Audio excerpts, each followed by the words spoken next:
indigent defense crisis.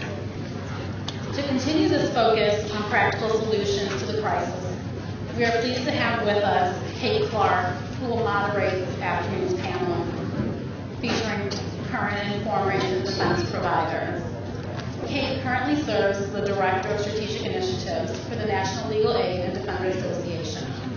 In this capacity, she works with criminal justice and civil legal aid leaders to address the growing justice gap in civil and indigent defense systems. You should know that Kate will continue doing this work, but in another capacity as she transitions into her new position with the Administrative Office of the U.S. Courts.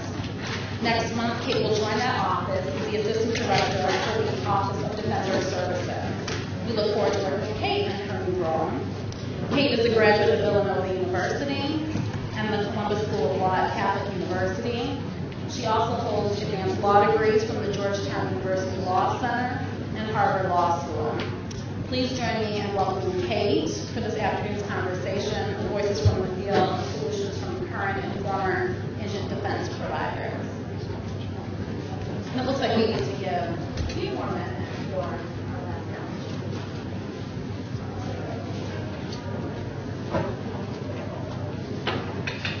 While we wait for our last panel member, we'll ask her all to go get something to drink, stretch, and I know that a long day of panelists.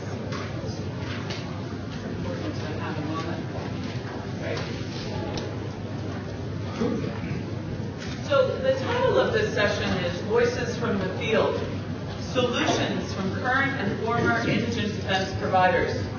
That is a big charge. Solutions. Now, what I'm excited about is that our group has had many very rich conversations and discussed some of those solutions. What we hope is that this is a launching off point with some of the key issues that all of you and others who are listening to this tape recording will be able to grasp onto. And we have such an array that I want to emphasize the fact that this is a launching off point and that some of the conversation needs to happen at the state and federal level. So that also brings us together as a challenge. And I say together because I think we all have to bring these issues from the state and the federal approaches together, and the more we work together, the stronger we will be. So the symposium, as you know, this session is going to focus with perspectives from public defenders and indigent defense providers and law professors. We are really excited about discussing both legislative, legal, and then you'll hear some other responses in our conversation. I'm going to introduce the panelists by their name and title, and then we're going to dive right in. So their bios are available to you. Erica Hashimoto is the Associate Professor of Law at the University of Georgia School of Law. And Julia Layton is the General Counsel of the Public Defender Service of the District of Columbia. Lauren Studial-Lucas is an Assistant Professor of Law at Georgia State University College of Law. Michael Nachmanoff is a federal public defender, Office of the Federal Public Defender, Eastern District of Virginia. And then Abby Smith is the Director, Criminal Defense and Prisoner Advocacy Clinic, the co-director of the E. Barrett Prettyman Fellowship Program, Professor of Law, Georgetown Law Center. So I'm going to start this conversation, and I want to just give you a bit of the format. So I'm going to ask some questions, and then a few people are going to answer. If they don't feel like answering, I'm not going to call on them. But what we will do is have a time at the end, about 15 minutes, and I've asked the timekeeper to flag me so that we have an opportunity for all of you to ask questions. And also very excited to have not only these conversations, but the follow-up, because there's a lot of Gideon events going on, and this is an important time to grasp this work to protect the Sixth Amendment. So it's been 50 years. Gideon versus Wainwright was not the first case, not the first state, et cetera, to discuss the right to counsel, as we know. But we know that Gideon was a significant landmark case, and it sets a high bar. But I'd like to know from the panelists how they see this country has actually fallen short of what was required by the Constitution. Abby, can I call on you? To start just a conversation about, what do you see the picture is 50 years later? Well, I'm sorry I could only just get here now, and hopefully I'm not going to say what's been said before, but the context 50 years ago was very different from what it is now. 50 years ago, when Gideon wrote his handwritten in pencil petition for a writ of certiorari before the U.S. Supreme Court, there were 200,000 people in prison in this country. Now there are 10 times as many, more than 10 times, 2.3 million. When he drafted his letter to the United States Supreme Court saying he didn't feel competent to represent himself at trial, there were a small handful of federal public defender offices in the country, if any. There are now federal public defender offices dotting the land. What that reflects is that there was very little criminal law, much more state criminal law. That's frankly where crimes are mostly dealt with, is on the state level. 50 years ago, not only were there fewer crimes on the books, but criminal procedure, frankly, was much more straightforward. Now, 50 years later, there are as many obstacles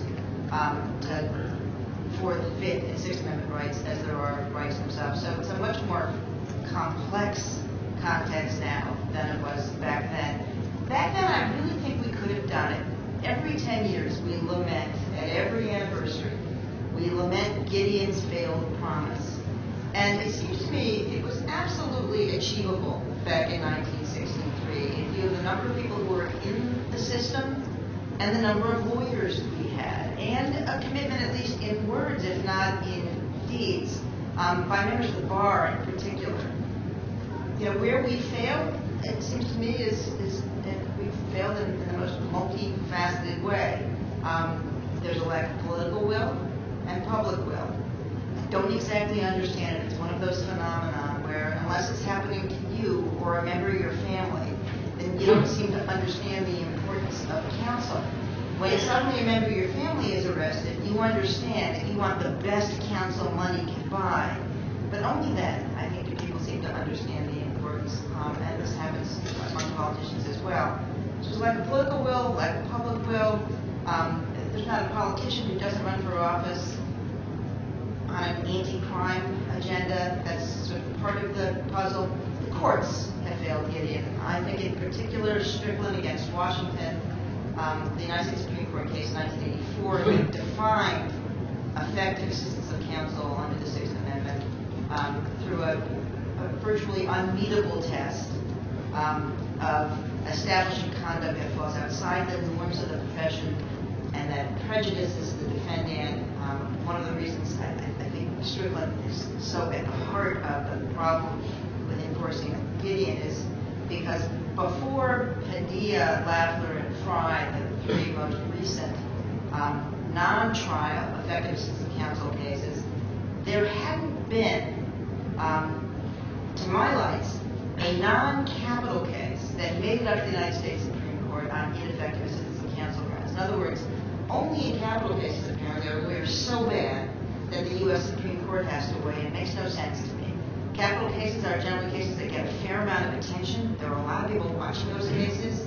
It can't be that the lawyers are that much worse in those cases than in ordinary felonies or misdemeanors. Thank you. Michael, what's your view? I'm not sure that I qualify to be able to answer this question with this distinguished panel here. I'm honored to be among you. I guess the perspective that I bring is that I've been very fortunate, privileged to work in the federal public defender system for the last 11 years. And until the last 3 weeks, I would have been proud to sit at this panel and tell you about the model and flagship of public defender systems that have been able to, if anybody could keep the promise of Gideon, it was the federal public defender system. Because unlike so many state systems, we have been resourced in a much more equitable and fair way. Now, that's not to say that the very appropriate questions that were asked about the imbalance of resources being spent by the Department of Justice and local law enforcement and prosecutors grossly outweighs the resources for defense, and that's true at the federal level as well. But one of the things that I have said to many of the people that I've hired over the years is that, especially those coming from state public defender systems, that the work we do at the federal level is no more important. The clients that we represent that face life imprisonment or death are no more important or deserving of the kind of work and resources that we provide at the federal level than at the state level. The difference is that my employees have always been paid fairly, have the resources within our office to do the investigation, to challenge the government's evidence, and to level the playing field, despite all the enormous structural imbalances. I can't say that sitting here today. The federal public defender system faces a crisis unlike any that I've seen in the 11 years that I've been with the program, and the many distinguished colleagues I have around the country who have been doing this much longer than I have tell me there is nothing like the catastrophe and really the existential crisis that we face.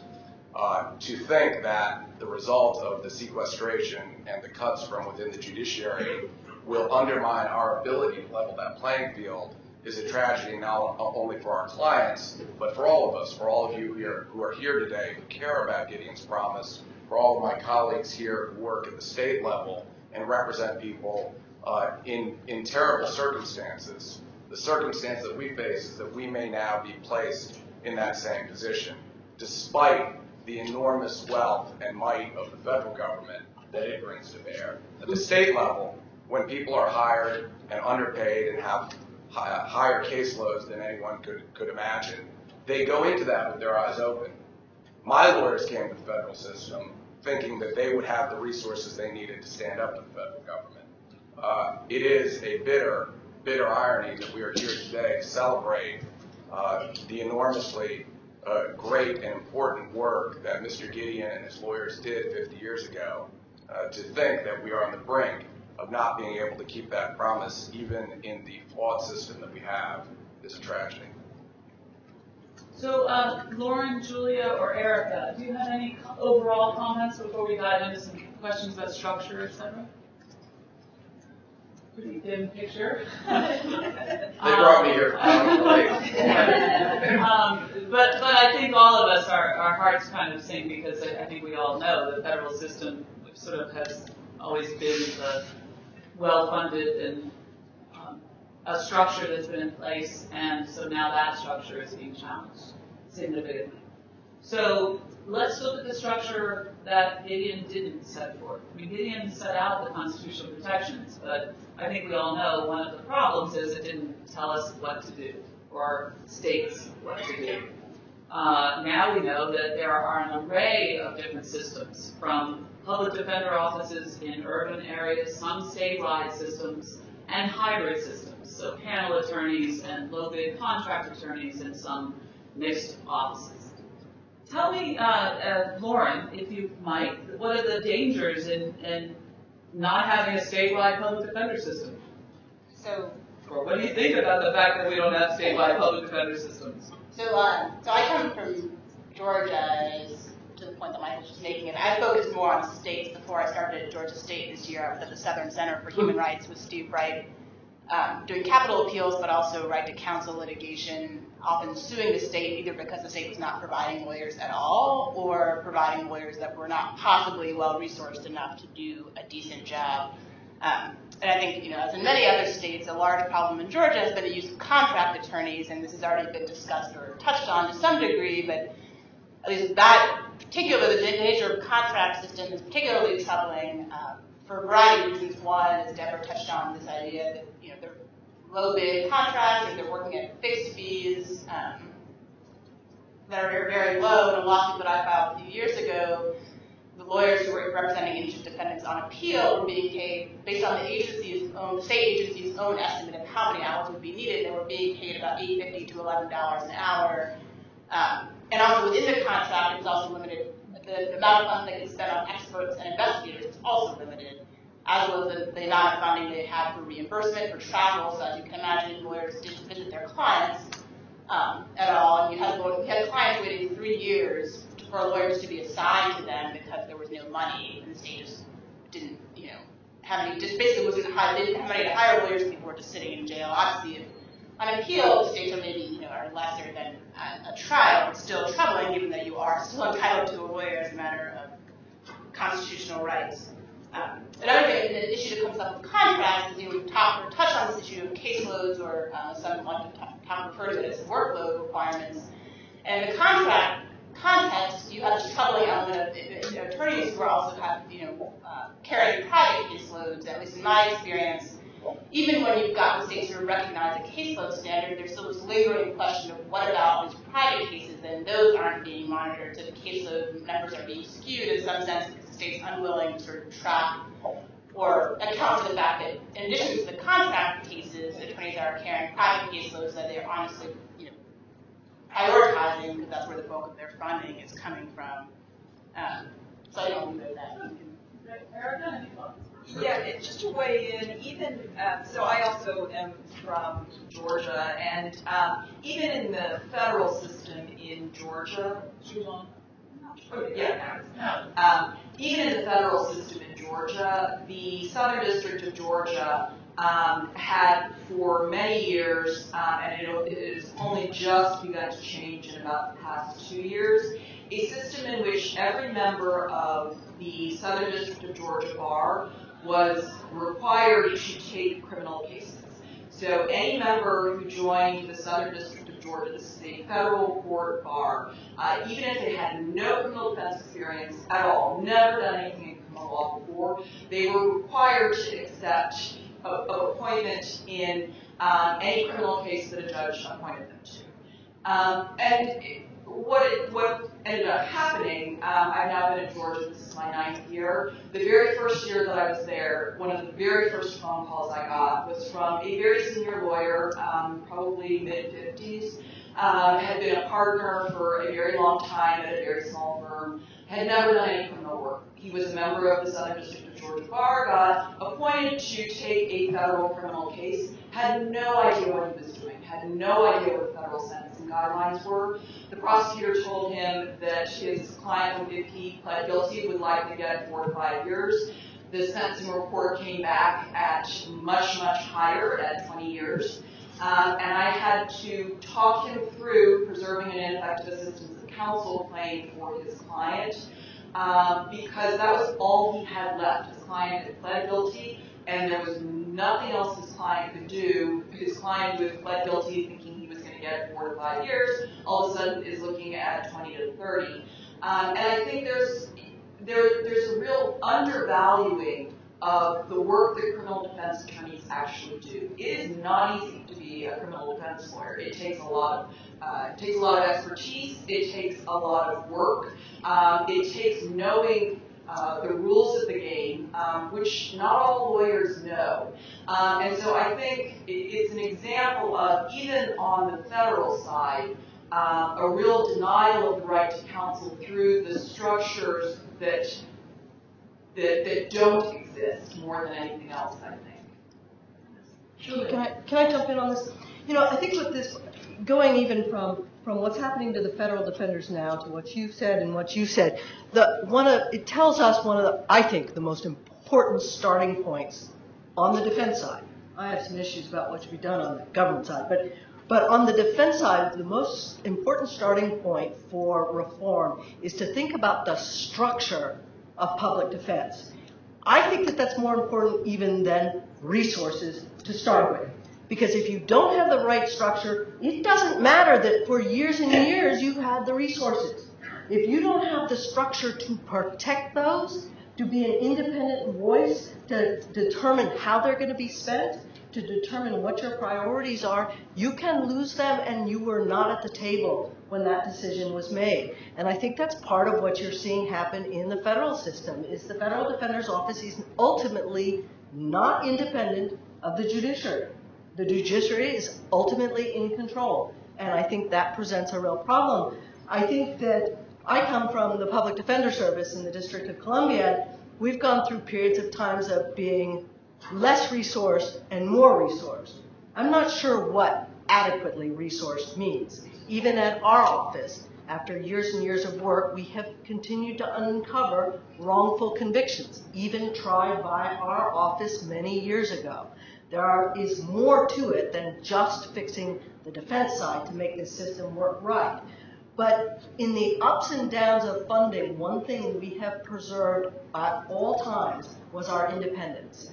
And that is critical to our ability to control workload, which I think is the term we should always be talking about, not caseload. It's workload. There was a workload before Padilla, and now there's a workload after Padilla, and it is larger for every single case that involves people who were not born in this country. So I think we have to look at the structure of the organizations we're creating, and the critical piece of that is to make them independent of the executive and independent of the judiciary. You have to protect the decision-making of your head public defenders.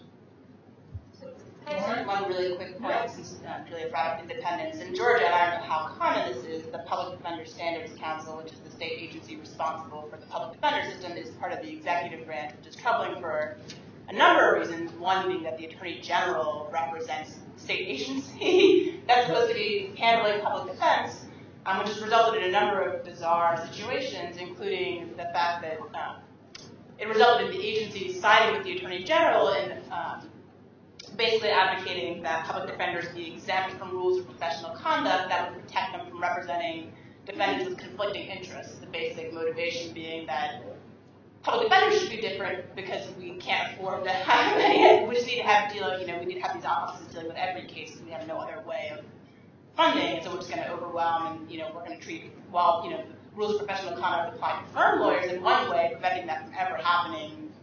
We just think that public defenders and the relationships they have with their clients are not as valued when Eric was making it up value. So that's sort of more of an extreme example, but part of the same point nonetheless. Two things about the feds and the states. Of course, there was already, when Gideon was decided, a right to counsel in federal cases. So you all might have had a leg up. I want to point out that there is still a fair amount of variety among federal defender offices, historically, institutionally, in terms of office culture. I mean, some federal defender offices, I think, literally have a conflict of interest. They serve at the pleasure of the Federal Circuit Court in at least one instance I can think of, and that is compromising on the level of advocacy. Because if the chief defender doesn't want to ruffle the feathers of the income source, and it is sometimes an income source, you can't be serving two masters. I want to point out as well that the feds, and I think you have it worse than we do in some ways. I think it's a increasingly depressing practice of law, federal criminal defense these days. It's so much about sentencing, so much less about trials. We complain when the crime is captured on audio tape in the state courts. It's so often captured on videotape in the federal context. It's very difficult. Sentencing is so harsh. And some of the crimes which were never in federal court before suddenly dominate. Let me count the ways in which, child pornography downloading, comes up. Those are terrible cases quite often. They're quite young defendants. The sentencing is harsh. All that's true, but there are also smaller dockets. And kind of for a reason, that's also historical. Because there didn't used to be so much federal crime. Now, every time there's a problem, what happens in the Congress is they say, let's make it a federal crime, which isn't really helping the provision of the right to counsel. In terms of going forward statewide, I think we have to talk about statewide systems. One of the problems, in addition to contract systems, is that we've never approached this kind of from a statewide perspective. So you have these bizarre anomalies within states. If you get arrested in Philadelphia, you get a pretty good lawyer. You get arrested in Pittsburgh, not so good. You get arrested in Knoxville or Nashville, those offices have really stepped up. They've become much better city, county offices. Get arrested in Memphis, not so good. It's just not a good approach. The states that have managed to do it, and the real problem with kind of a county focus or a city focus, is that those outlying areas are where the lawyers are really bad. I mean, partly because that is where those contracts live. But it can't be that there's such a disparity in the quality of counsel. So that I think places like Montana and Colorado, those are large states. quite varied states, but they've managed to do a much better job at creating standards and a certain uniformity. And I'm with you, Julie. I couldn't agree more that there needs to be an institutional structure that's independent from all these processes, the courts and the executive. But there is a real resource need. You can't have, a brick and mortar structure in some far-flung county, and you need to have that. People need to have a computer. They need to have a law library. They need to have investigative resources. But my point is only that there's no assurity that you'll keep it even if you get it for a hot second if you don't have that structure in place. And then once you have the structure in place, I think you use the structure should hopefully empower the few people that are in it to push for more. So I'm going to call on Michael to answer that, but I just want to note that you're right, but pre-Gideon there were also some cities that had health defender systems. Absolutely. So it's important to note that those cities were quite progressive, and we will have some information on our Gideon site. No, don't you say all the five? It was Florida and 4 other states that didn't have right to counsel in serious criminal cases. So most did. Most did. And many cities have public defender offices forever, some since the 19th century. Right, very early. But the other pieces, independence, as we noted, is very important, but also just take a look at the ABA 10 principles of an effective indigent defense system. Funding is a critical piece, and there are other elements there that I think we all have to realize. It's structured, but the only way it's going to survive is with funding and these other elements. Michael?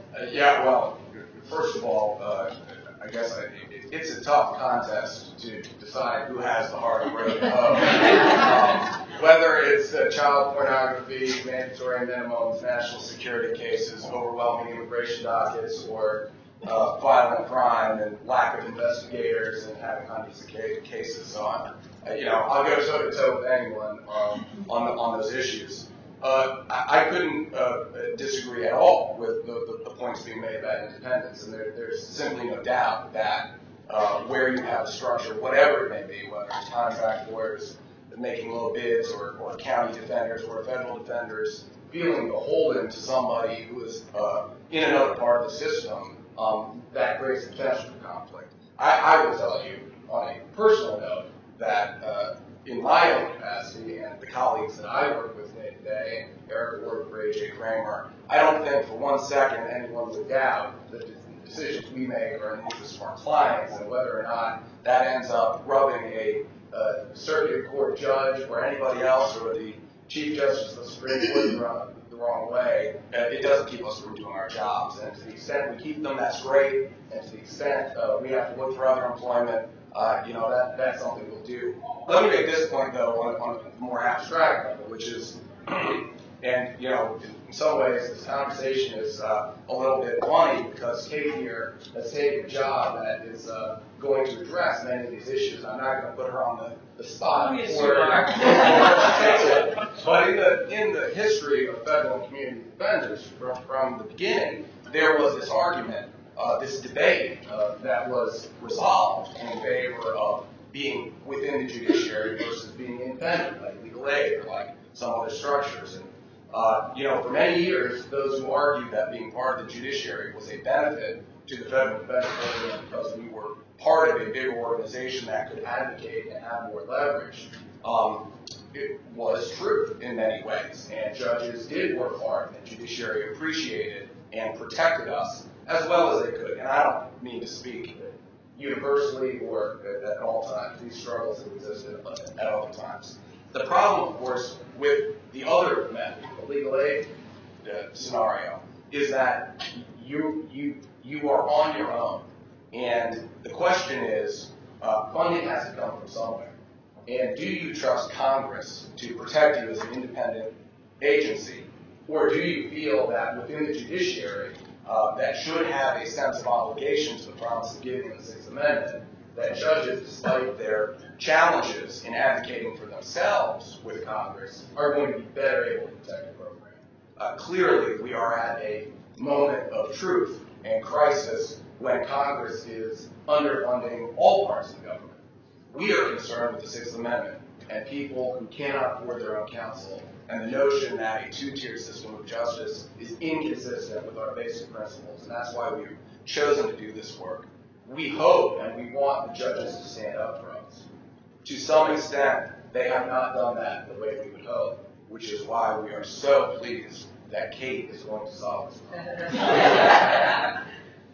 But, I mean, I think that it goes back to the structure issue, though. I mean, presumably, we wouldn't have to be subsumed in the judiciary to get judges to stand up for us if it was the right thing to do. Presumably, even if we're independent, if it's the right thing to do, they'll stand up for us and stand up for the need in terms of resources. And one of the things I think going forward in this age of sequestration and budget cuts is to keep fighting for the word parity.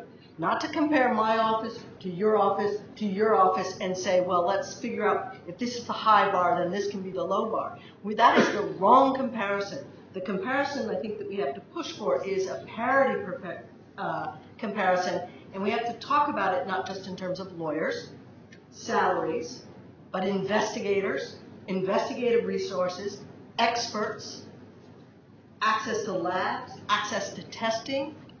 I think that that's going to be a critical part of the conversation, and that if we're coming down, if that's what is going to happen, everything's coming down, then it sure seems to me from what I heard at today's luncheon speech that we got about a nickel's worth of change going towards indigent defense over there, and another $100 billion cuts. You know, I mean, the imbalance is striking. In the list that you gave, as wonderful as each of those programs were that luncheon speaker talked about, that was, frankly, chump change.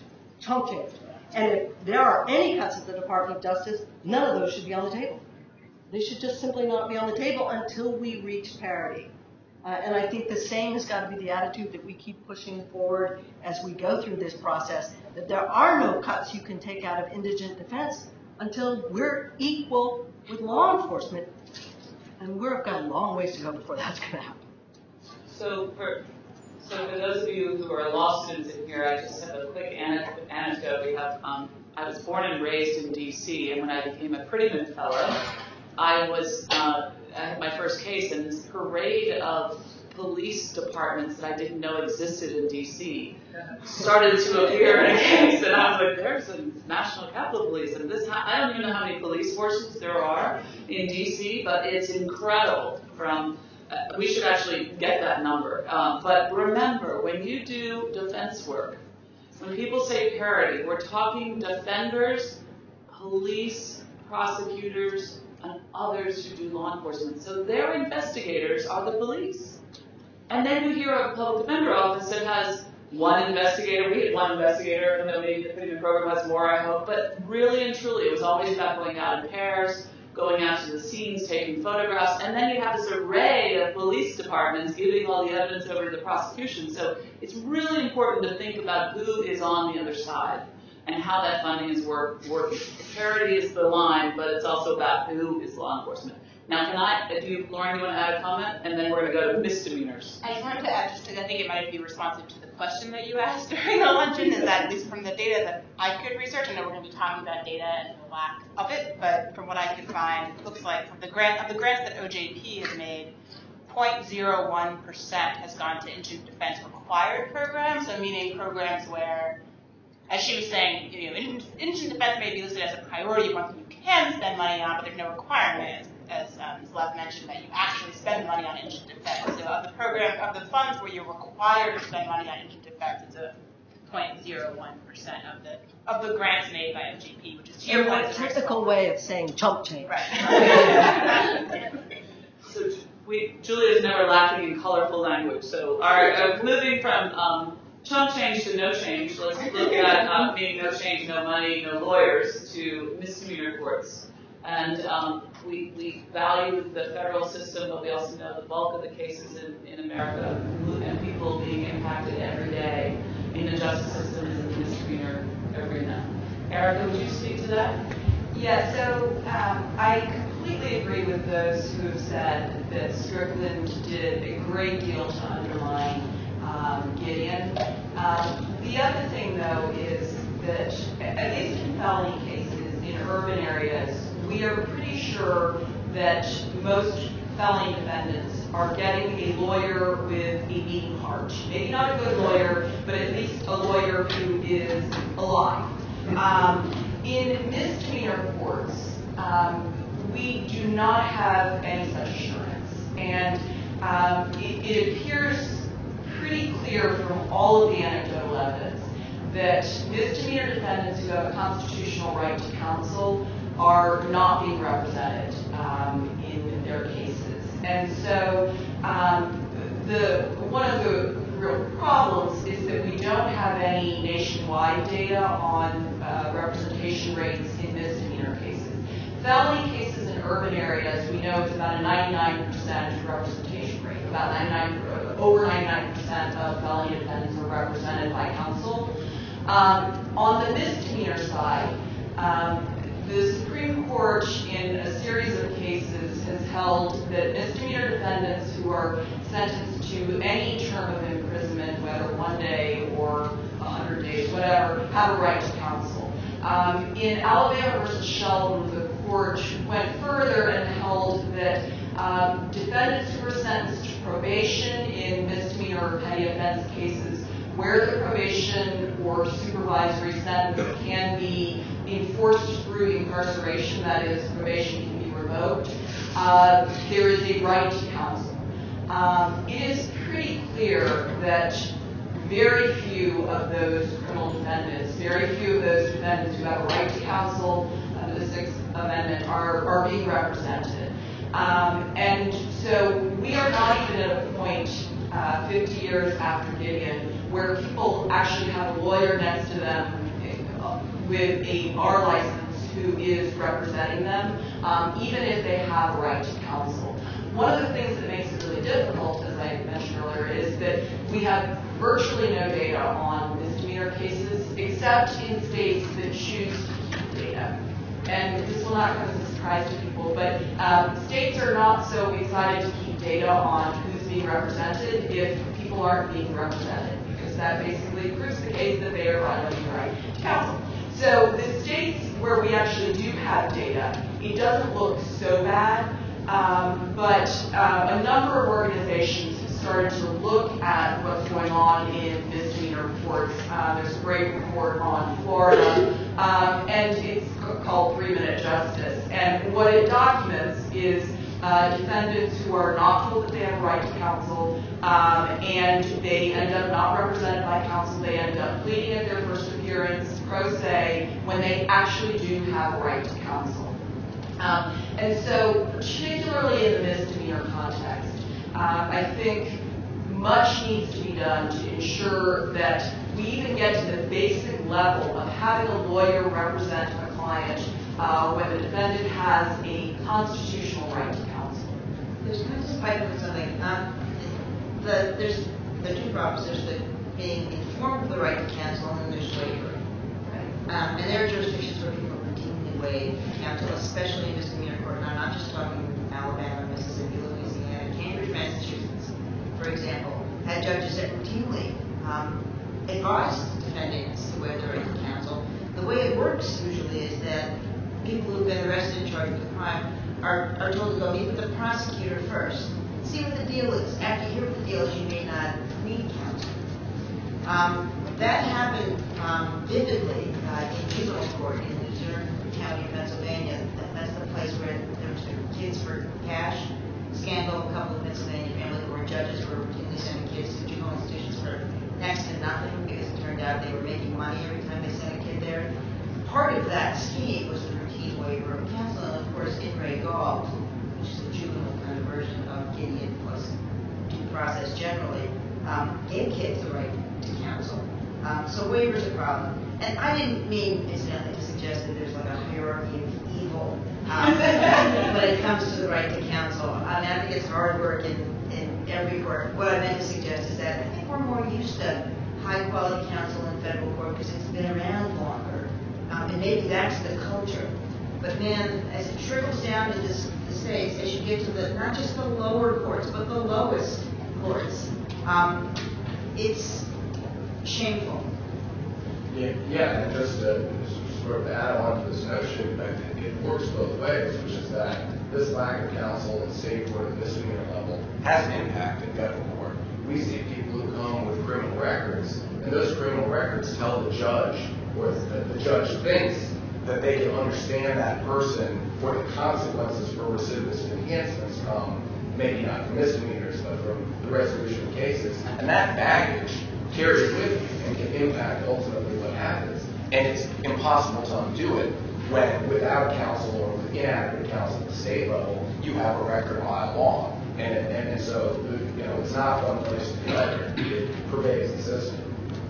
And I will add, not just waiver is a problem, but I was working with the Miami public defenders all day yesterday, and one of the issues they have is plea and arraignment, and it happens across the country.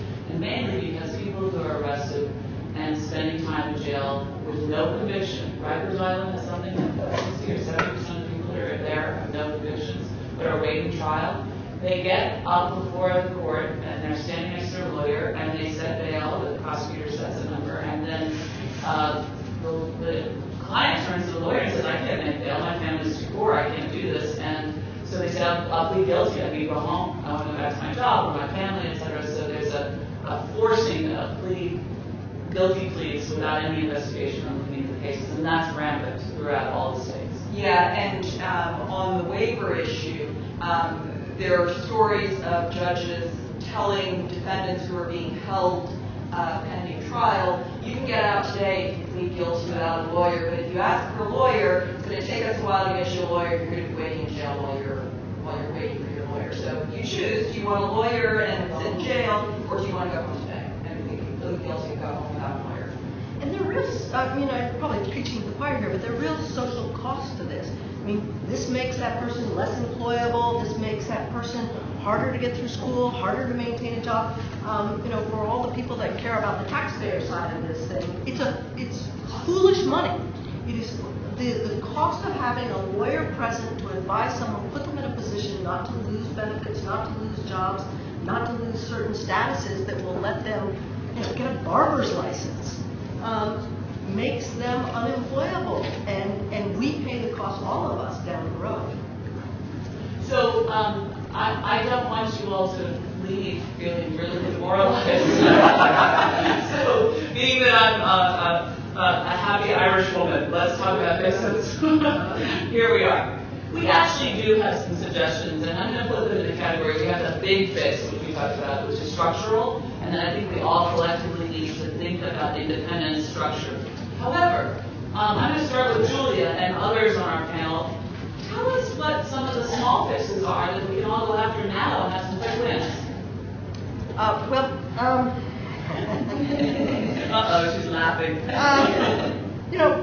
I think the poignant thing that folks have said here is that this is not a crisis in indigent defense, it's a crisis in justice. And therefore, I think that we have, and I think that the Attorney General has recognized that this is a crisis in justice. And one of the things I think we need to do is hold the mirror up to the government and say, how are you participating and how are you taking advantage of this? And what are some costless things you can do to start to right the balance? And I would propose that there are 3 things the government does to take advantage and 4 things they could do to rebalance. I think they take advantage by overcharging and setting themselves up for quick pleas and quick convictions. I think they take advantage by continuing to use unreliable evidence and not establishing best practices in forensic science, eyewitness identification, and in the use of cooperators. And I think they take advantage in their discovery practices and in not giving over enough information, timely enough. And so the fixes, it seems to me, are simply that the government needs to disempower itself from taking advantage of under-resourced public defenders. There's some not great lawyers out there, but there are a ton of people trying really hard under ridiculous circumstances.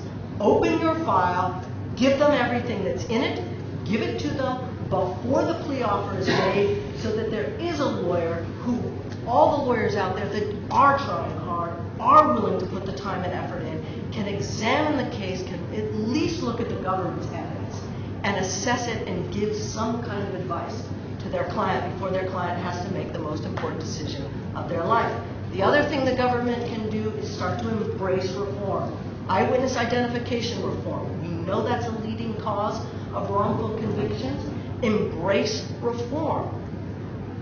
Forensic science. There's a big move out ever since the National Academy of Sciences report came out for reform. The federal government needs to embrace reform. Those kinds of things would be costless to the government. And the last one, in some ways, to me, maybe the most important, and it's simple. Get rid of the materiality standard in the Brady requirement. Get rid of materiality in Rule 16. If it hurts, turn it over. If it doesn't hurt, turn it over. What are you afraid of? Great standard. We can all remember that. Others, So what else can we do? So I couldn't agree more, and I just want to underscore, it would cost nothing. And those are changes, those are reforms that would make it be less time-consuming to defend. Because if we get what we're entitled to, we don't have to reinvent the wheel relying on investigation, paying for investigation for stuff that we should be just getting as a matter of course. I want to point out as well another cheap, free fix that would enhance justice is judges' instructions on some of those key areas, on identification, snitches, science, confessions. Other countries do it much better. We're locked into these uniform jury instructions. Sometimes cases are weak. Sometimes juries ought to be instructed a little more strongly about what we know to be true. Because what the DNA-related exonerations have told us is that wrongful convictions are built disproportionately on mistaken identification, junk science, snitches, wrongful confessions. I'm glad that Julia mentioned as well that there are defenders out there who work really hard, who are incredibly devoted. I like to think those of us who, in all of our offices, the interns that come through the federal and state public defender offices, those of us that teach in clinics at law schools, we're sending people out to do this work who really want to do it, and then they're crushed by caseloads, by lack of support, material, cultural. I'm glad that this is a conversation where we're not just blaming defenders for Gideon's failed promise. I really don't think that's where the blame lies. I think the blame does lie much more appropriately with the legislature and with the prosecution. And I'm glad we're talking about that. Let me just weigh in. First of all, I accept all of your offers. Secondly, I'm not sure that I believe in quick fixes, but two areas, whether they're quick or not. And one really is a cost-saving one, and it doesn't require the court or Congress, which is diversion. And it's an entire topic, and there are certainly pitfalls with diversionary programs in the states. Of course, they've been doing them for much longer, and there are issues of waiver and coercion that are important to consider. But I will say, at the federal level, the Department of Justice has always had discretion in terms of what cases it brings, and even when they bring them, how to resolve them. And within the internal guidance of the Department of Justice itself, there are diversionary programs, pretrial diversion, and we have a tremendous variety around the country of the way U.S. attorneys and the cultures of particular parts of the country courts address them.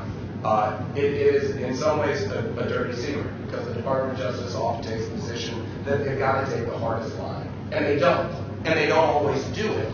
And so it would be nice to see the Department of Justice embrace in a wholehearted way the discretion that they already have. The Attorney General has, and the Deputy Attorney General has, voiced this concern, not only about indigent defense, but about prison overcrowding.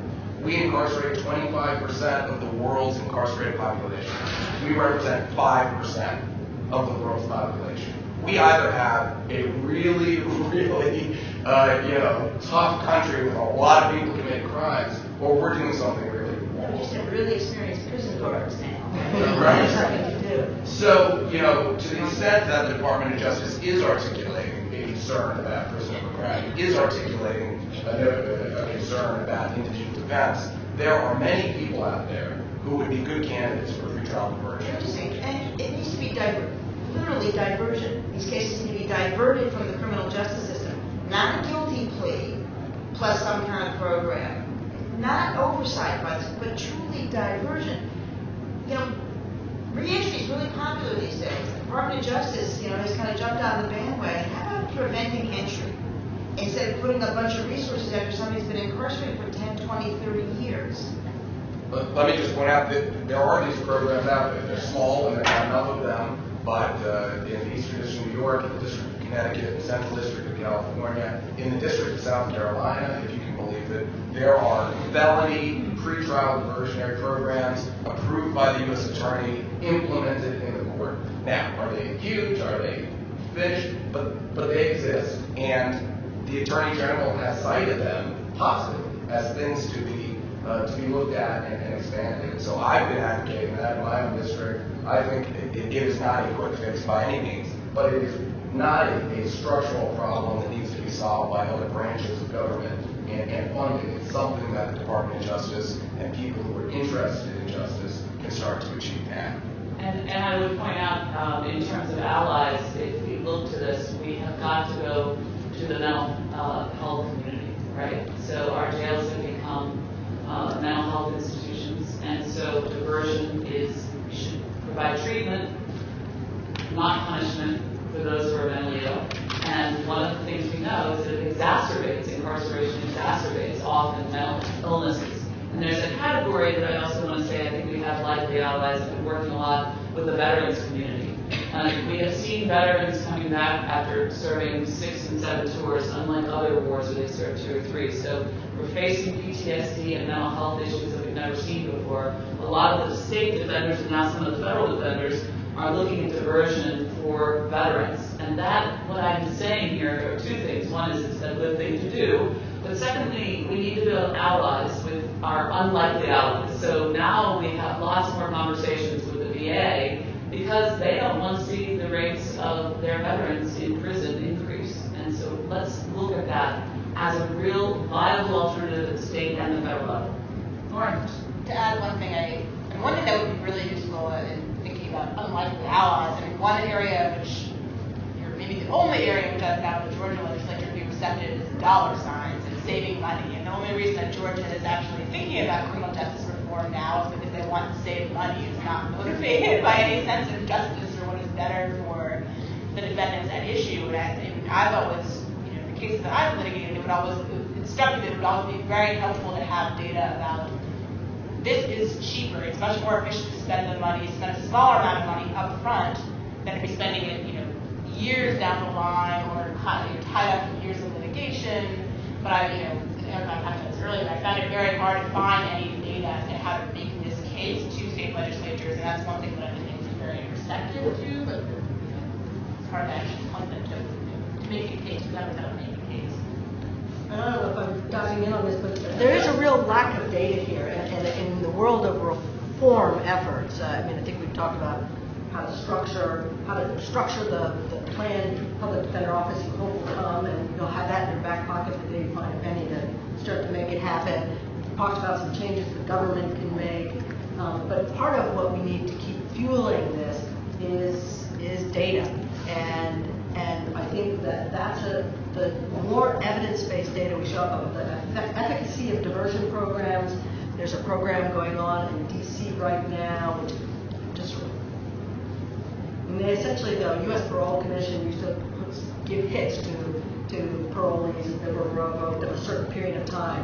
And for a whole group, they've now started just giving half the amount of time they used to give whenever you were in a violation to see if there's any difference in outcome after you get out. And the answer is no. So why are we spending the money to incarcerate someone for twice as long, is half as long, gets you the same outcome in terms of public safety? And my question is, why haven't we tried to have it yet again? But I think that kind of data is critical, and the hard part is, I think the courts have some of this. I think the Department of Justice has some of this, and some of it is getting it out of them. There are a couple. There's that recent Philadelphia study is another example of a great study. If we can walk around the country saying, by the way, if you have a public defender as opposed to a for-fee-only panel attorney, the probabilities are 20% higher that you'll be acquitted. That just strikes people as wrong that we then wouldn't do something, that we would take away those kinds of voices.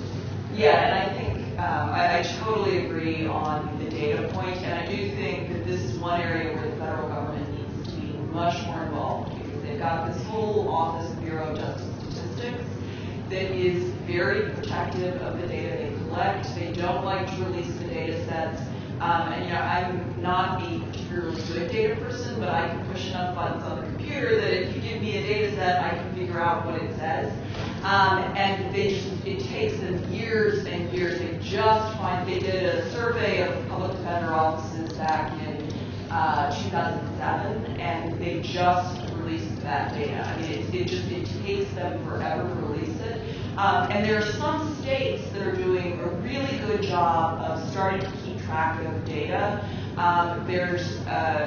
The state of Washington has done a really good job harnessing their data on low-level misdemeanors and why it doesn't make sense to keep these offenses as criminal offenses and why they should be moved over so that they're not criminal offenses and don't carry with them the criminal consequences.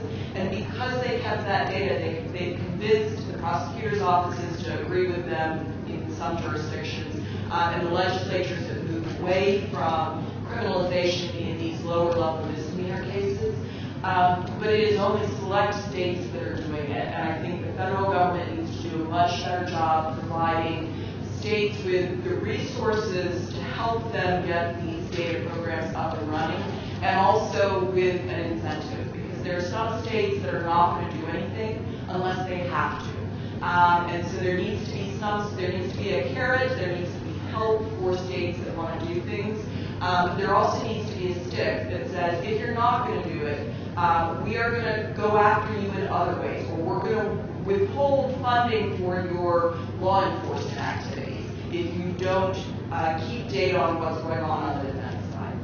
Right. So then, what other things can the federal government do to persuade states to improve their indigent defense systems?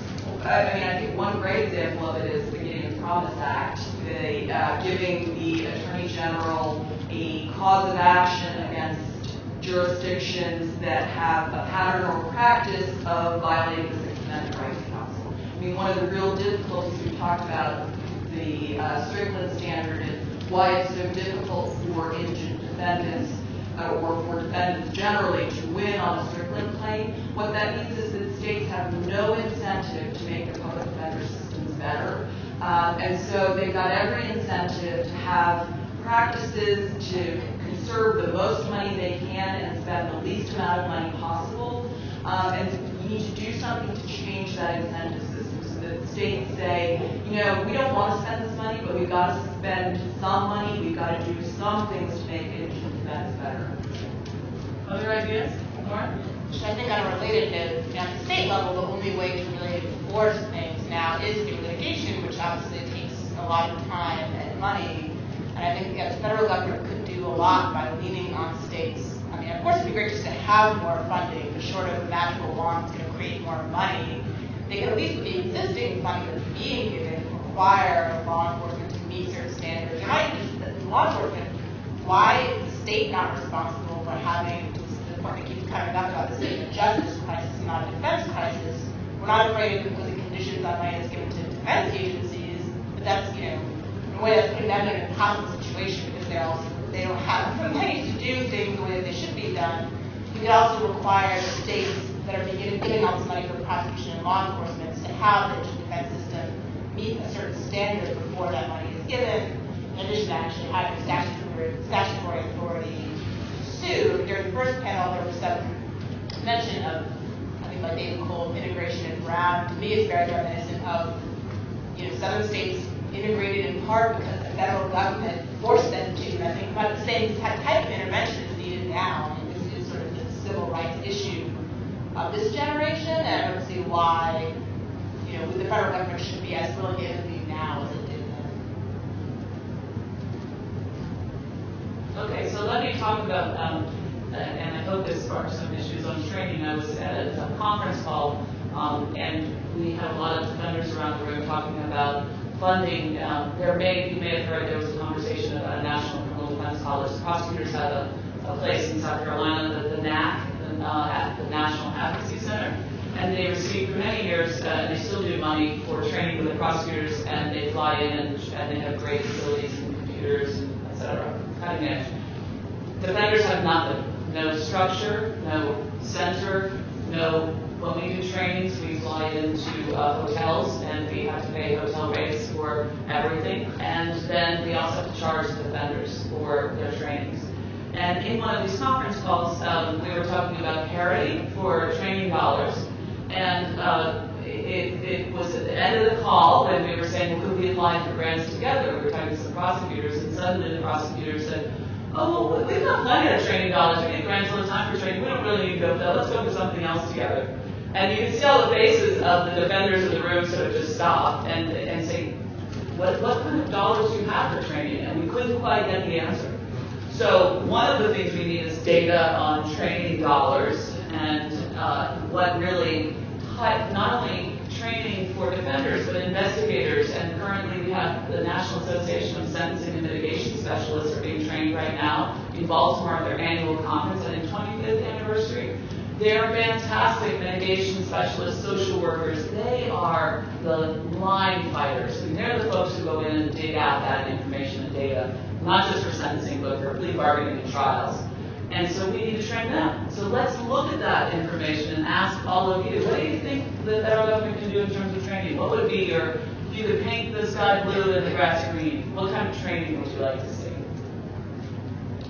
Yeah, well, you know, at the federal level, again, I think is one of the areas where we've been fortunate. The federal defenders have had national training. It doesn't equal the amount of money or the infrastructure that the Department of Justice has, but it's made a huge difference in the competence of the lawyers, the ability to understand what's going on in other parts of the country.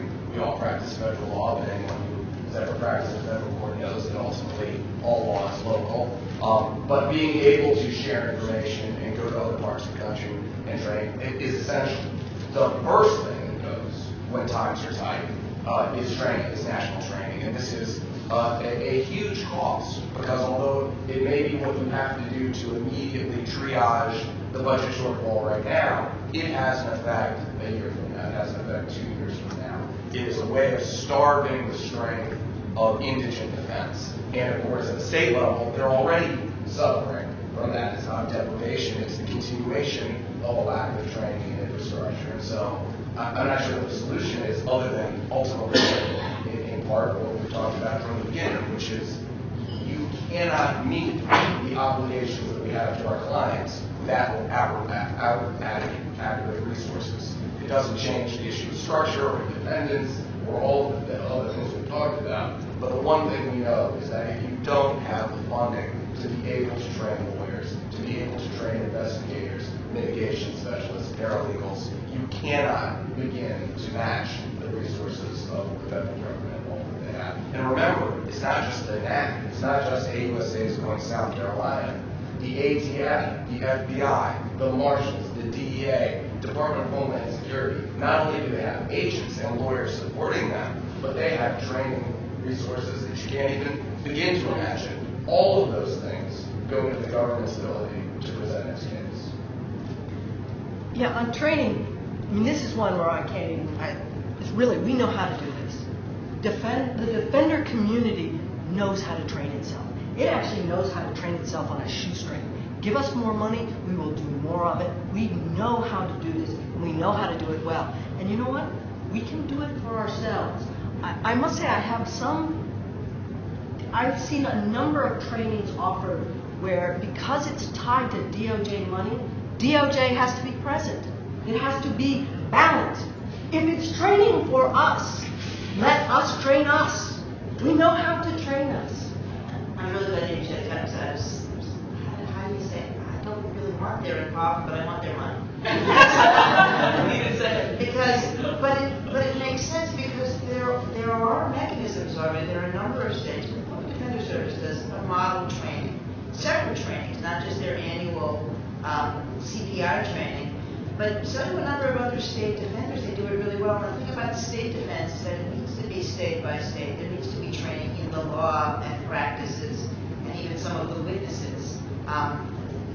The state's intended that prosecution, whatever, whether the state's attorney or a district attorney, or what have you, whoever they call.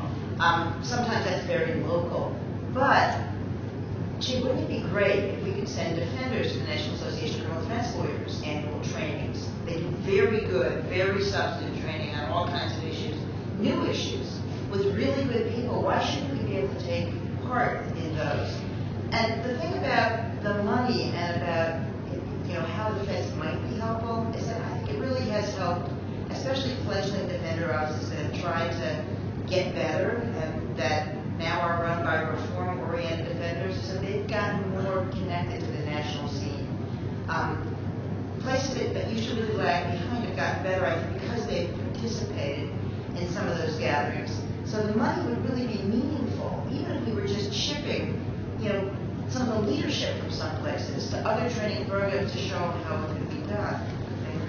And we did, so the Justice Department under Janet Reno did fund the National Defender Leadership Institute, which trained on management and leadership. Because remember, public defender systems, whether they're hybrids or statewide public defender systems, have to run offices. They need budgets, communications strategy. They have to hire and fire. They are stewards of taxpayer dollars, so we need to train them on management and leadership. But the other piece is that I'm going to reframe Allie's statement is that we do want their involvement if they're going to give us autonomy in the training and their funding, because we know the best lawyers and the best judges, the best prosecutors want good defense, right? You want to get it right the first time. They don't want the innocence cases and those long, drawn-out processes, which it always kills me when people say, oh yeah, well, they eventually got it right. 28 years later, they eventually got it right, and the person's life has been lost, and the wrong person was, convicted, and the other person's gone free. So really good people who are conscientious and ethical know we want balance and we need training. And forensics has become much more complicated today, so we need that training. And I think people at the Justice Department do get that, and we do want independent training to a certain extent. Actually, forensics is what it's always been. It's been what it's been for the last 100 years. It's finally that we're all getting smart enough to recognize there's not as much there as has been claimed forever. And it's that kind of training that then starts to uncover cases where people have been using something that's just simply never been credible in the first place to put people away. And I'm not suggesting that we can't learn from other sources, but when I say the public defense community knows how to train the public defense community, we know how to go find experts if we have the resources to do it. We know how to bring in the judges we need to have candid conversations with us about how to do things better. We know how to do that, but just putting on a conference for us here in Washington isn't the answer. The answers we create and are created in programs across this country and offices that are really making staggering use of technology, really getting on top of it to try and teach skills. I'm sorry, you can go lecture after lecture after lecture, but in the end, if you're going to be a credible lawyer, you got to be able to try a case, and that's skills-based. And we are getting more and more sophisticated about leveraging technology, about leveraging the skills in various offices across the country to try and produce training that doesn't just lecture people about what this is, then does demonstrations of how to do the cross. Here are the discovery materials. Here are sample jury instructions. Here are sample pleadings. We can put together kits, literally, and then present the demonstrations, and even in an ideal world, have the resources to actually bring people in, put them into small groups, and actually get them on their feet doing these sorts of things so that we can send people out to offices anywhere, even with 2 or 3 lawyers, and they will feel like they have 10 other lawyers behind them. And all we need to do that is resources. There are plenty of good public defender trainers out there that can leverage that in a heartbeat. And just to add one other point to that, I agree with all of that completely, but particularly when you've got lawyers who are in these very, very small offices with no real help, it's really helpful to them if they've met lawyers from other areas who they can call up and say, I've got an expert who's going to be put on tomorrow. I have no idea what I'm supposed to do. And a lawyer on the other end who says, that's happened before, let me walk you through the cross-examination. And that's the kind of things you get through really good training. And just a shout out to John Rapping, who is in Georgia and has the organization Gideon's Promise that trains public public defenders who are going out all across the Southeast. And it brings them into a network, so they feel like they've got support, even if they're in a two-person office in the middle of Georgia, in the middle of rural Georgia. I was going to say response, and just sort of say, although I think it goes without saying, and I was, furthest from public defender office on this panel, but I think also focusing on non-trial tasks, given the number of cases that don't actually go to trial, which I know everyone on this panel knows. And there's a point about John wrapping Gideon's promise. I think it's also important. I mean, I don't know if you want to call it intangible, but I think there's an importance to sort of emphasizing, a certain view of representation of public defender's role in building this kind of community. I worry a lot in dealing with students about students who really want to do this work and who feel really passionately about this, but are scared to death of going to an office, given everything they've heard, things that we've been saying about you're going to go to an office, you're going to have 600 cases, you're going to be dying. And so we had an event at Georgia State, sponsored by ACS recently, and John Rapping and others were on the panel, and a number of students voiced this very concern. What do I do? I really want to be a public defender, but I'm scared to death of being in one of these offices that you're talking about. And I think the response, in part, was, there's a network out there for you, there's support out there for you, it's better to be you as someone who's going to hold yourself and hold your representation of your client at this higher standard. But there was really an answer to ultimately you as an individual might not be able to solve this crisis. But I think at least having that network there, both on a practical level and on a sort of less tangible level, feeling like you're fighting a good fight and you have a network of people who are there to support you, is really important, especially in terms of recruiting new attorneys and keep retaining them in these positions, especially in some smaller offices where it may be harder to do the work. And I would add, Gideon's promise is fantastic, and there's also some others that are doing some great training. So Kentucky has, for example, a great support network and leadership training. But NCDC, we made in Georgia. But what we know, it's not enough just to do the skills training. It's also being able to send out emails and call up and find that support. The American Council of Chief Defenders, which is a group of chief state defenders around the country, constantly communicate with one another. And I'm on that listserv, and those of you that see it, they are there for each other at the state level when somebody's in crisis, to who's an expert on whatever. I can listen to a zillion, the jump science to the forensic science. But really important to know that the networks are here, and that's why I think ACS can play a big role in that. Can I just say, I think that law schools should play a bigger role, and I kind of dropped the ball. I can speak really concretely about my own law school, Georgetown. We charge people to come and use the premises. When the public defender service wants to put on a conference, we treat them the same way we would anybody else. It's kind of a money-making opportunity. You're using the facilities. Why? Why shouldn't law schools around the country take this on as an obligation? It would be a cost saving. We have the space. We have exactly the kind of classrooms to do the sort of skills-based or non-skills-based training that's being talked about.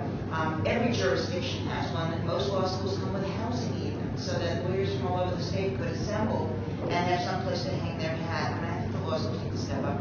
I think local bars also need to step up. There are some that have space and money. And it can't just be that criminal defense lawyers are the sorry stepchild of the profession. I think both institutions need to step up. Here, and I would say that the other piece is that the Gideon's promises at a law school, where they every summer give the whole facility to young lawyers to be trained, and that cost savings means a very important thing. Those dollars actually go to bring scholarship money to people to attend the trainings. So it may not sound like a lot, but if we could save on free space, those trainers are all free. I mean, that's the other thing that the prosecutors always say to me. Your trainers do it all for free? I mean, we not all. There's some that we have to fly in and cover costs. But as Julia said, we do this on a shoestring. And if we could get law schools and the bar to give us free space, that means we could get more people from rural areas who are disconnected into the community.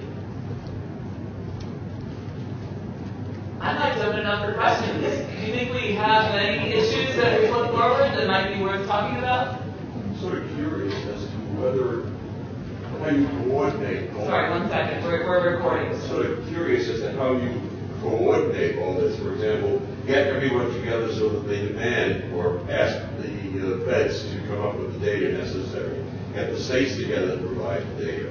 Get a coordinated group to sort of say, we need training, and therefore have a national sort of setup which would sort of implement this. It's really very big, but you people talk to each other. We do. Anybody want to address? I mean, I actually do think it's a challenge. I think defense lawyers are a little bit like the ranchers, and prosecutors are like agribusiness. And we're a little more independent, and it's part of our nature, and it's part of what makes us very good at what we do. But I think that the efforts are growing, and there are organizations that are come together and are starting to pull together more and more to present a unified front. But I do think it's a struggle. I think it's a good point. It also, I think, is what happens. If you put a group of starving people in a room, everybody's just hunting for crumbs, and it's very, very hard to get out of that mode. And it is on some of us, I include myself in this, whose offices, whatever troubles we may be in, are not in near the troubles of other offices, to try and keep reaching out and keep coordinating efforts to speak with a unified voice. I also think, though, that the advent of technology has really helped. And so there's now a group of state public defenders who get together and talk about data and data collection, and are sharing data collection mechanisms with each other. And that kind of thing, I think, happened much less 20 years ago. It's much easier now that there's email and conference calls, and so there are a lot more kind of people trying to work together to solve some of these problems because there is the technology available, I think. So I would say that there's also a National Indigent Defense Collaboration called NIDC with Brennan Center and NLADA, NACL, the Constitution Project, ACS, and others that are talking about these issues. Just like Michelle Alexander's book and other books that have said, what happened? It is the civil rights movement of our era, and why are we not all talking about this? From the racial disparity perspective to the fact that we don't have data to the disparity of money.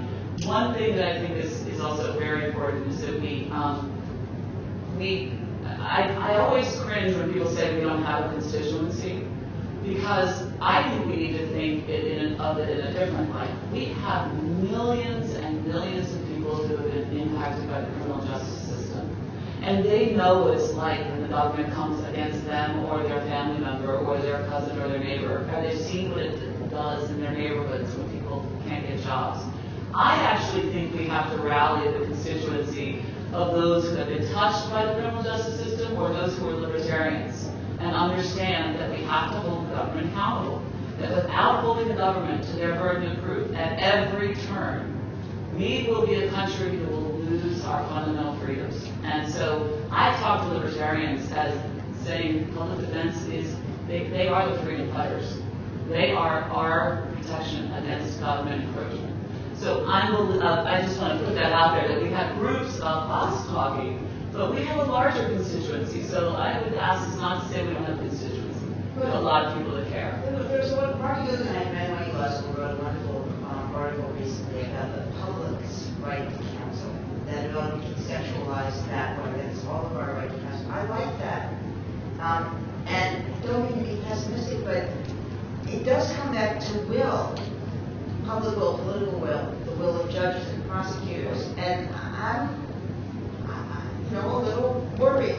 Richard Posner has said explicitly, maybe all we want is a bare bones system of indigent defense. Enough so that we make sure we're not convicting the guilty, but not so much so that we're obtaining acquittals for people who are guilty.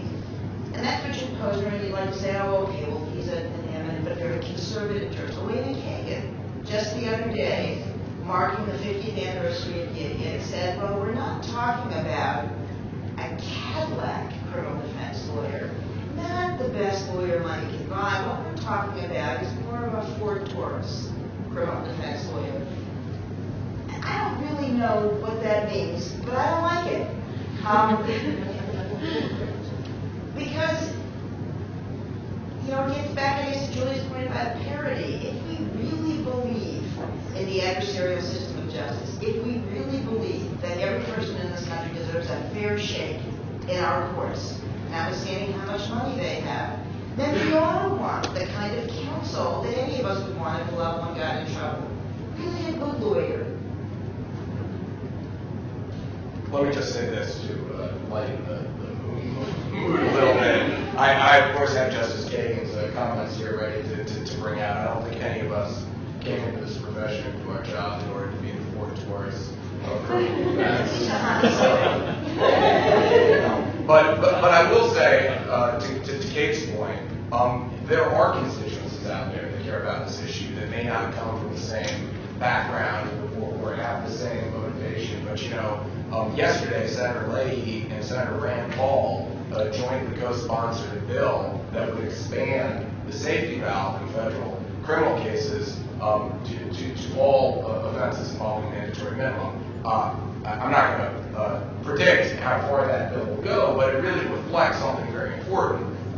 It may be that Senator Rand Paul is in the news right now, but he reflects the views of a lot of people and the courage, political courage that it takes to join with Senator Leahy to advocate for really something that would allow judges to give a lot more freedom and impose more lenient sentences, which we know is a fundamental problem with our criminal justice system, is really important. It's not happening yet. It's not happening at the rate that we need, especially in the crisis that we face. But there are people across the political spectrum who understand that the process that we have for resolving criminal cases in the country is deeply flawed and something fundamental needs to change. And what we can hope is that through discussions like this and your participation and other people, not just the lawyers who represent clients in the courtroom, but people who care about these issues, will keep talking about it and keep advocating for change. And eventually there will be a political will to do it. And I think also the financial crisis is hitting the offices of everyone very hard. And I was shocked when I read the article about the sequester and how it's affecting the federal government, that maybe there's a way of, a lot of the states that are revisiting criminal justice reform are doing so because their budgets are being slashed.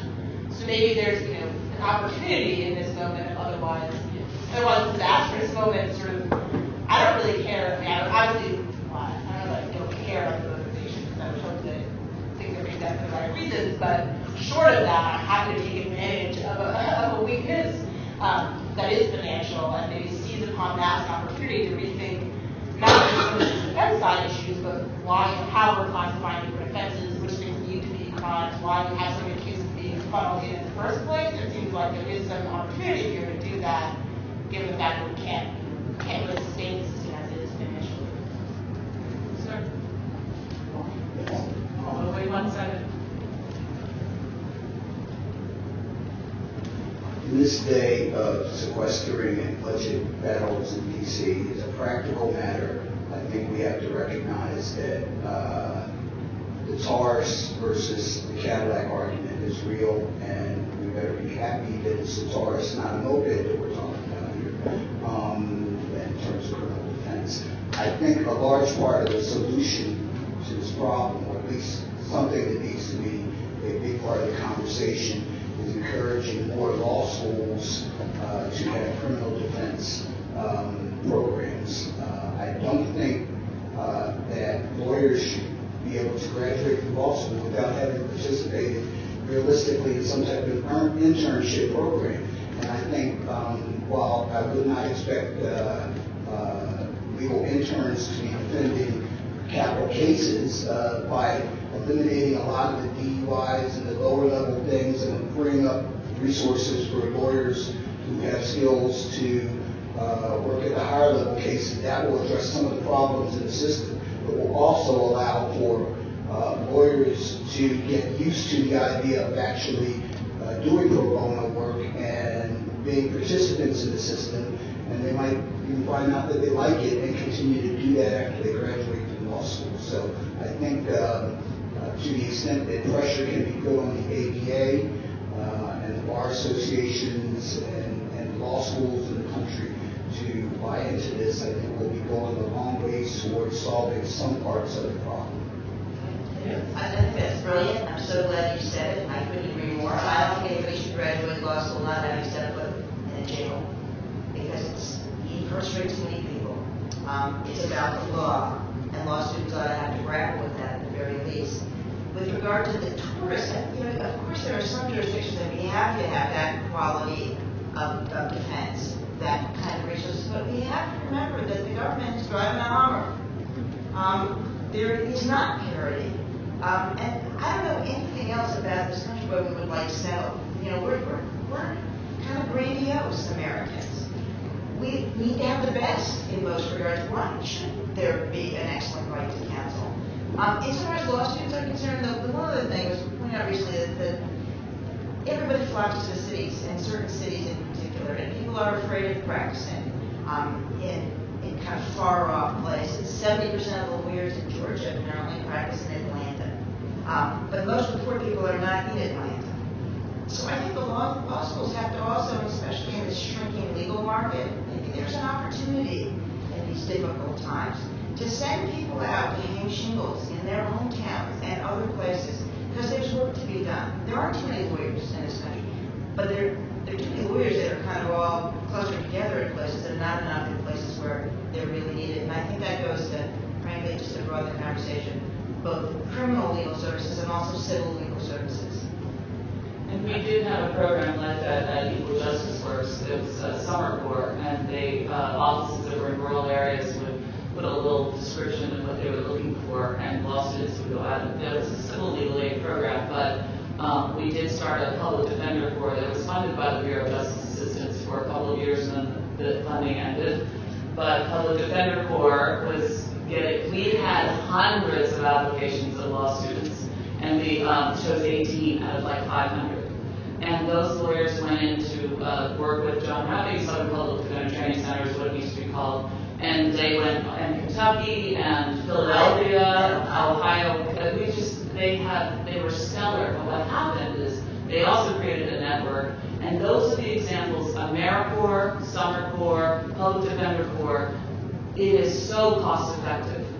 Yes, they do have their loans forgiven, or at least the law school sometimes there's loan deferral in the AmeriCorps program, but it helps. And one of the things we really need to do is think about getting the students in right away. They're not in clinics because law schools will say it's too expensive to have everybody doing clinics. I tend to disagree with that, but I am a believer in law clinics, and I think everybody in this office and this table says they were becoming a law firm. But I'm very happy you raised that issue because we need more of these fellowships too.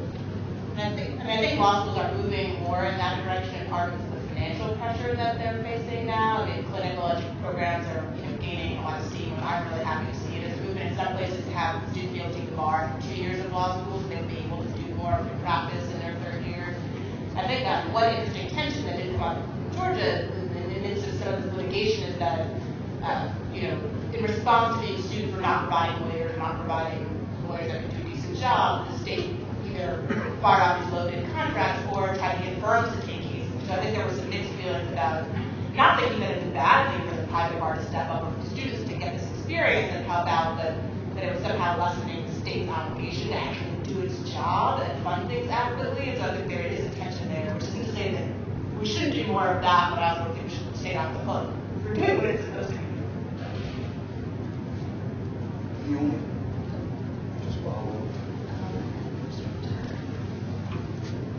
Just wanted to say, I think it's critical that it be a part of the curriculum. If law schools have to do this before, and law students know that they have to complete this before going on to sit for the bar, then it's going to get done. Simple as that. I work at a college where we train, among other things, physical therapists, nurses, 2-year degree programs, even in programs as simple as that. I can't think of another profession in which where licenses are required, in which internships are not mandatory. I mean, can you imagine a nurse or a doctor or a physical therapist not having gone through an internship program in whatever institution they learn before sitting for the licensing exam? That's totally unfathomable.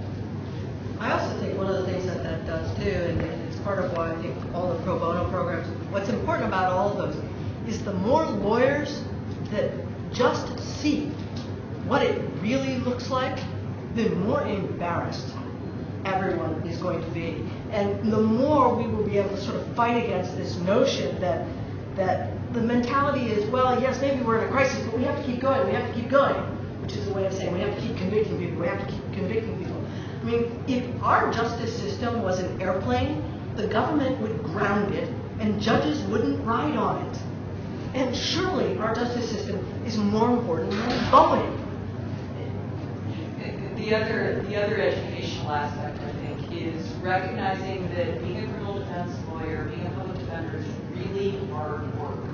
It takes a lot of energy, it takes a lot of initiative, it takes a lot of brains, and it takes a lot of time. And I think students who work in criminal defense clinics see that, and they see that they can spend an entire semester on one case every minute of every day, and still feel like they don't have enough time to do a good job. And so then when they hear that there are lawyers out there with 500 cases, it makes a lot more sense to them. So I couldn't agree with you more.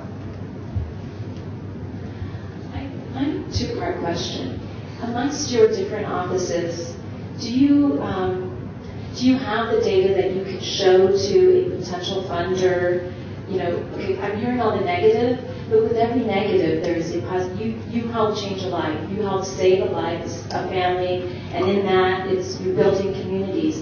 Do you have the ability to present cases? Let's say that as a development person, I could bring a circle of entrepreneurs who are socially conscious, where this is important to them. Would you have the ability to present a case? And then number two, what are your partnerships with nonprofits and the ability to leverage funding with their relationships? Because this is something that you all can't do alone. This is something probably the government's not going to be able to do until there's a re-education process of the general public, especially with the use of crowdsourcing. It's a powerful tool to increase your awareness, to bring forth change on every level of government, to get people involved and bring the money that you can have sustainability for all of your issues. So I'll just start, and I want others to answer that, but we are becoming, in the years of my work in this field, becoming more savvy at gathering qualitative and quantitative data. We know that you can't just put raw data out there. I think David Brooks sent an article in the New York Times about the failure of data, that you don't tell the stories along with the data, and the human side, as we discussed here. The problem is that we know that in many state systems there are case management systems and there's data that is unmined. But to gather that data, when you have caseloads and crises facing their systems, is very difficult without a nonprofit or other organizations coming in and mining that data. And the second piece is we also know that there are places that don't collect the data, and we do need help. And so that is a wonderful offer if you want to, maybe ACS could take that on as a way to pull social network. What did you call it again? Crowdsourcing. Crowdsourcing. So that's an education for all of us, but just know that we're more savvy and more open to gathering that data. I mean, that is data that we look at and that we pull. I mean, one of the things we struggle with even here in the District of Columbia is accessing data. We only can handle part of the cases. We don't have 100% of the data, and we struggle to get data from others in the system to really be able to evaluate the system. An example I would give is the court went to a different system of funding structuring for CJA lawyers, and a lot of places have done this, gone to fixed rate as opposed to hourly rates. And I believe they've been producing data about how that's helped them balance their budget and assess incoming costs. But has anybody assessed how that's impacted, what the outcome impact of that has been? So part of it is anybody even asking the question, when we change the system, what are the outcomes? What happens to people in the criminal justice system? This study I mentioned in Philadelphia did that. It looked at two systems of delivering defense over a 10-year period, I believe it was, in homicide. So it's not, you look at one or two cases, everybody gets nervous about that. You can get as an individual lawyer, I get a string of really good cases, or I get a string of really bad cases. And I've seen plenty of really, really good lawyers try some really, really bad cases to an inevitable loss. But over time, They took this study and looked at a flat fee system versus the public defender system, controlled for demographics, neighborhood, a variety of other features, and then were able to look at what was the result of whether or not, if you had a public defender, you were 19% more likely to be acquitted if you went to trial. You spent 63% less time in jail, and I forget what there was some other extraordinary number in that. I mean, we collect, so we don't have data because we don't have data across the system. We have our own, but not across the system. What we have is what we try to sell to people. It's sometimes hard to say to people, well, how much money we saved you. We talk about 2 cases we did recently that got as far as indictment and were quite close to trial, so the government was convinced of its case. And as a result of our investigation, our experts, our lawyer time, within a month of trial, both of those cases were dismissed, and the government has agreed to seal those arrest records, which essentially means they've agreed that they had the wrong people. That cost us $50,000. That's what it cost. And that's not necessarily the most expensive example of that. But that's how, 2 cases, $50,000, and those are cases that clearly the government was prepared to proceed all the way to trial and conviction on, but for investigation that they didn't find, expert results that they didn't find. Let me just add my 2 cents. The federal level, of course, is a little bit different. Crowdsourcing or funding from outside isn't an option, and maybe at state levels or other ways. I guess I would just have one sort of note of caution there, which is that to the extent we start seeking these other alternatives, going to the law schools, going to civic-minded organizations, it really is a way of allowing the government to abdicate its responsibility. This is a fundamental constitutional right, and if there is anything the government is going to fund, and I think we could find the Rand Pauls of the world, the libertarians, who believe that government should get out of our lives, the one area it should be in our lives is to protect us from the government itself. And so we must never give up on the notion that, as great as it is to have help and contributions from others and have others understand what it is we do, it is the government's responsibility to fund us and to fund us adequately, whatever that may mean, as you said. At the federal level, though, we think about this a lot. What are we achieving? How are we saving money? What are we doing to help our clients and their families? We've gone through in Eastern District of Virginia and around the country 2 rounds of what we call the crack retroactivity process. In the last 4 years or so, after 20 years of fighting, the Sentencing Commission and Congress finally began to realize that there was a grave injustice. In fact, I think the most pernicious injustice in the federal system, the racial disparity caused by the outrageous and unjustified punishments for crack cocaine as compared to powder cocaine. And there were 2 rounds of opportunities which federal defenders took on overwhelmingly to reduce sentences for people who had been sentenced for crack convictions. Eastern District of Virginia had the dubious distinction of being the largest district in the country, the largest number of cases in the country, and that's a whole other discussion. We've helped, through those 2 processes, 1,500 people get their sentences reduced. Some of those people were serving life in prison. Many of those people had their sentences reduced by 2, 4, 5, 10 years.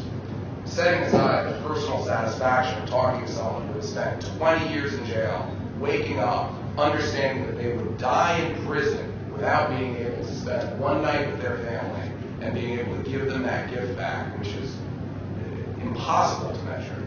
The savings for the taxpayer at $29,000 a year or more for every year that those people would spend in jail was tens of millions of dollars.